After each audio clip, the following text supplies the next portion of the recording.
Part 4.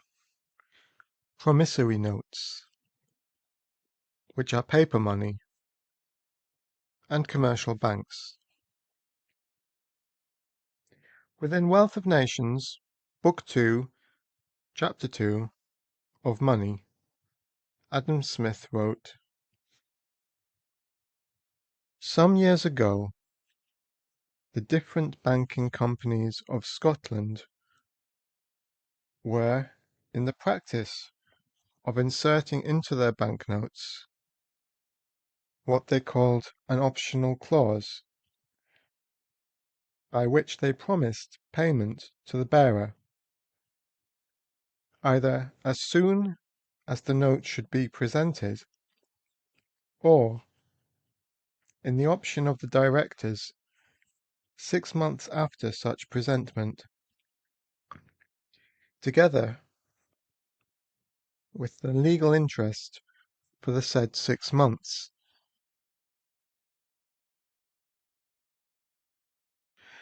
The directors of some of those banks sometimes took advantage of this optional clause, and sometimes threatened those who demanded gold and silver in exchange for a considerable number of their notes that they would take advantage of it, unless such demanders would content themselves with a part of what they demanded.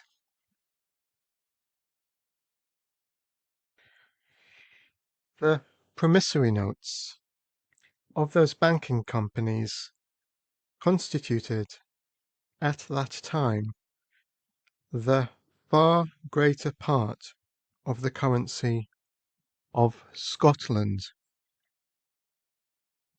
which this uncertainty of payment necessarily degraded below value of gold and silver money.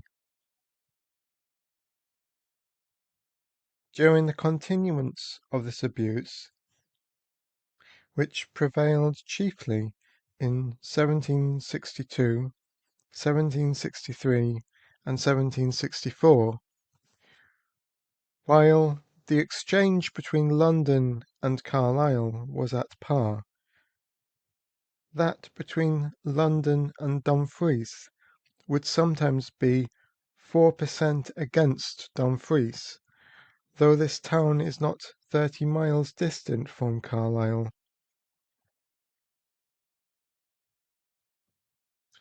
But at Carlisle, bills were paid in gold and silver,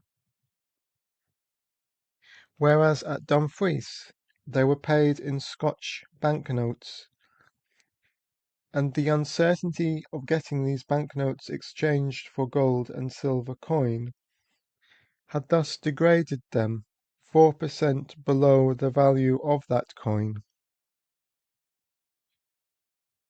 The same Act of Parliament which suppressed 10 and 5-shilling banknotes suppressed likewise this optional clause, and thereby restored the exchange between England and Scotland to its natural rate, or to what the course of trade and remittances might happen to make it." End quote.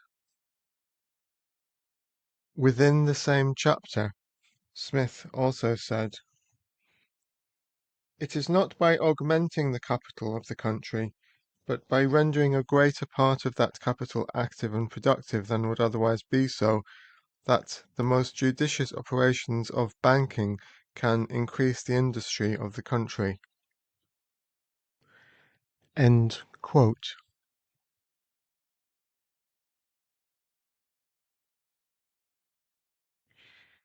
Maybe I read that passage too fast. I repeat it here. Quote, "It is not by augmenting the capital of the country,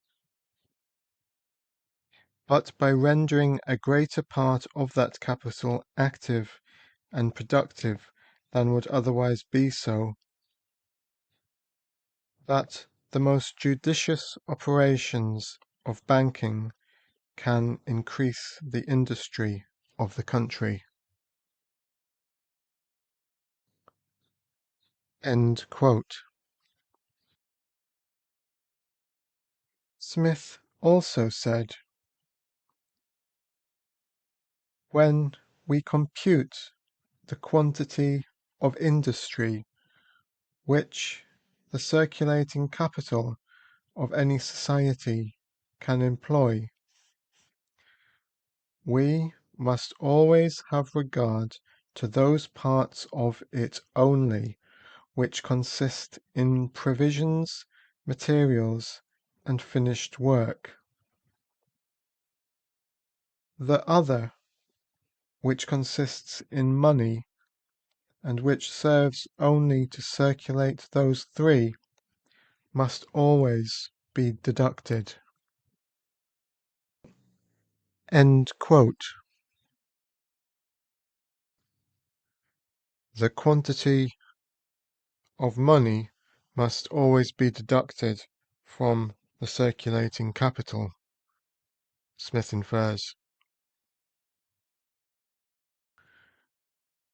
I understand this may be confusing. I will address this confusion after finishing this quotation.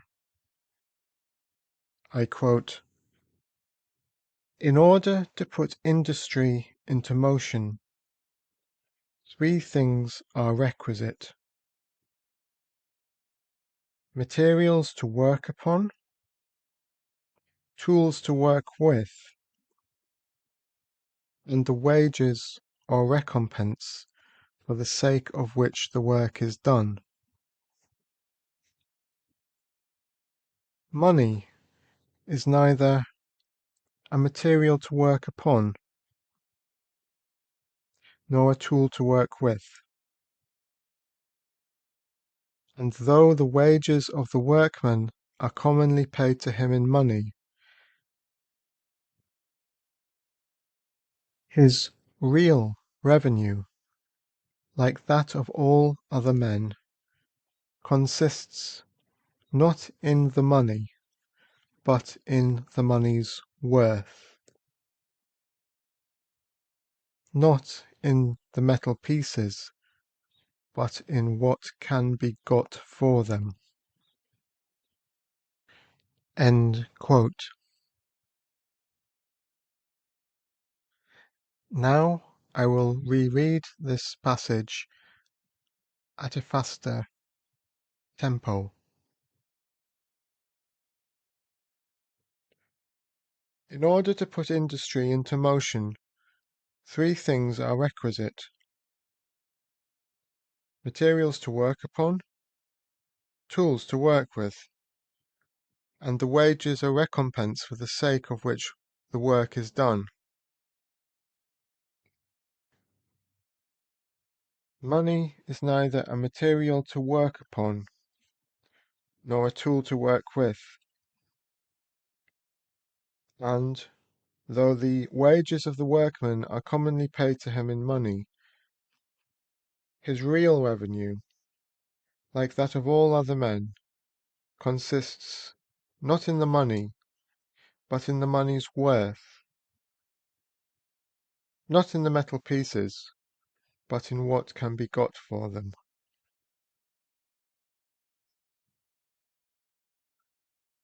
End quote. Smith tells us that circulating capital is composed of four parts: 1. Provisions, 2. Materials, 3. Finished work, and 4. Money.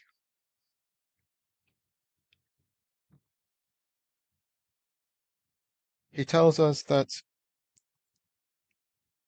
only the first three, provisions, materials, and finished work,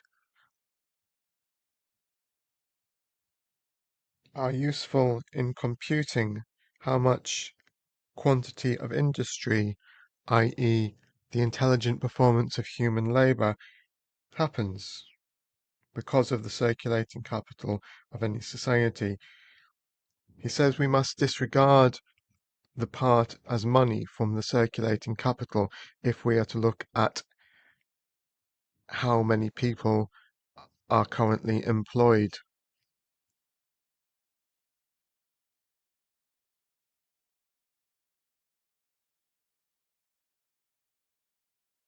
Provisions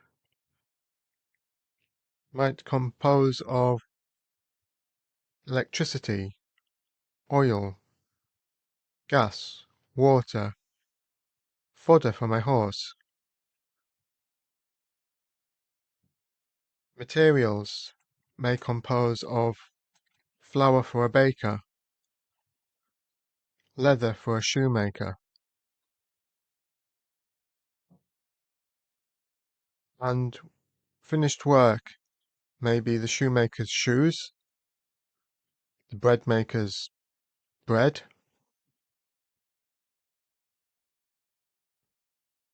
Without finished work, no enterprise can sell its finished work, and so it cannot attain revenue and it cannot make profit out of its revenue. Now for some basic definitions taken from Smith. I will state what these are, as I believe I can achieve a greater level of didactism instead of quoting his work directly. The words as real wealth mean something tangibly material, i.e., an actual item of value, where the word value means the substance and form of an object which supplies the wants and pleasures of mankind, as taken from Edward Gibbon, Decline and Fall, Chapter 71, Part 3. So, real wealth means something tangibly material, something I can possess, something which is the product of the intelligent performance of human labour. It does not consist of coin or notes necessarily, but in the worth that these coins or notes can be had in exchange by.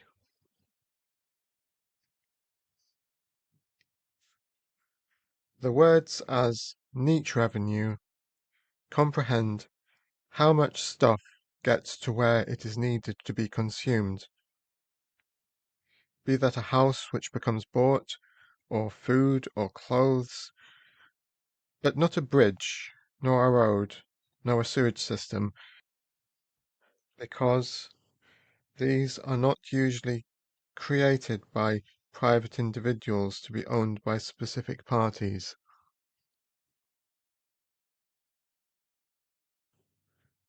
The cost of labour is the worth of the wages that an employer pays to the employee.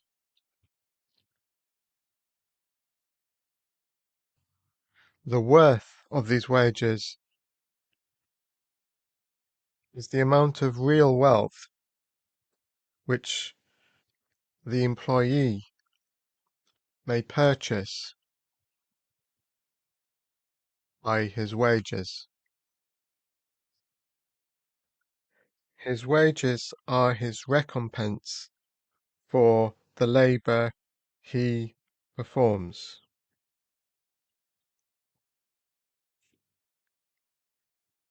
The price of labour is the amount of money that the employee is paid. If the price of living is very high,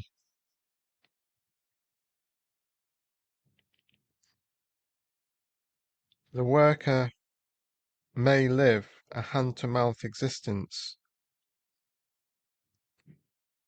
i.e., she places the whole worth of her wages inside her stock reserved for immediate consumption.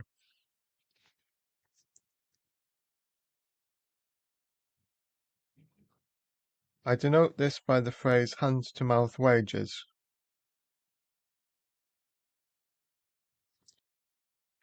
If Wendy lives like this, in her case, her whole wage forms part of the neat revenue of the society.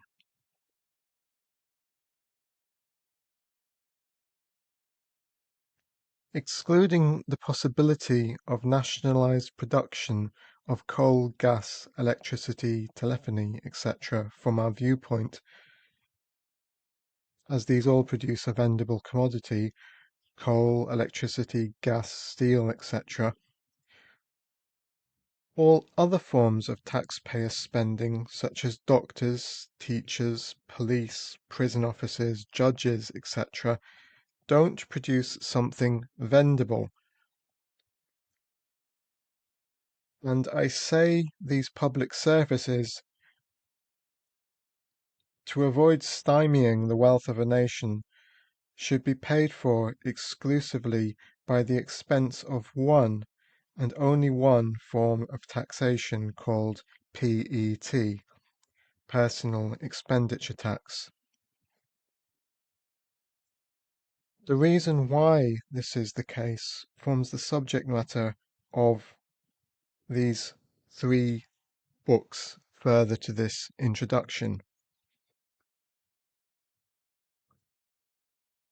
If it be taken that stock and unfettered private initiative and enterprise, which is not necessarily the same thing as ownership, causes businesses which produce vendible commodities, then those businesses generate two forms of neat revenue. First is the part of the worker's wage, which the worker spends upon her stock reserved for immediate consumption, within the case of Wendy experiencing hand-to-mouth wages. And the second part as neat revenue, which unfettered private initiative and enterprise generates, is the actual stuff she produces as a consequence of her work, which is consumed by other people, i.e., all commodities, shoes, corn, consumer electronics, houses, etc. When a society within a nation builds a hospital or a bridge, this comprehends part of the gross revenue of all inhabitants of that country. It is not really consumed by anybody.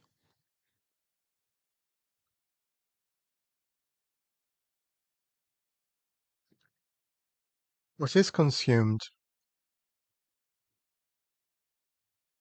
is proportional to the neat revenue of all inhabitants of that country, which is proportional to their real wealth, that which is tangible and tangibly material, an actual item of substance and form which supplies the wants and pleasures of mankind. A house is a commodity which comprehends part of the neat revenue of the inhabitants of a great country, because the house initially was produced by private enterprise and initiative, which I hasten to add is not the same concept as ownership. And so when it got delivered to the consumer who moved to the house, obviously it didn't move itself, it was treated as a commodity.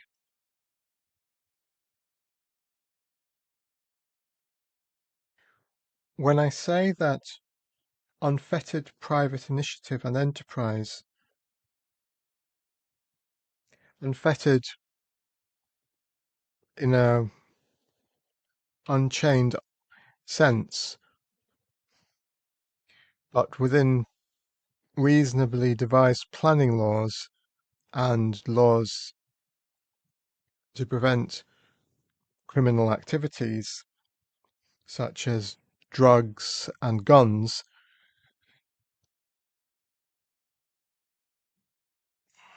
when I refer to unfettered private initiative and enterprise being not necessarily the same thing as ownership and very different to the concept of ownership, I might cite the example that a slave is owned, but a slave's labor is not an example of private enterprise.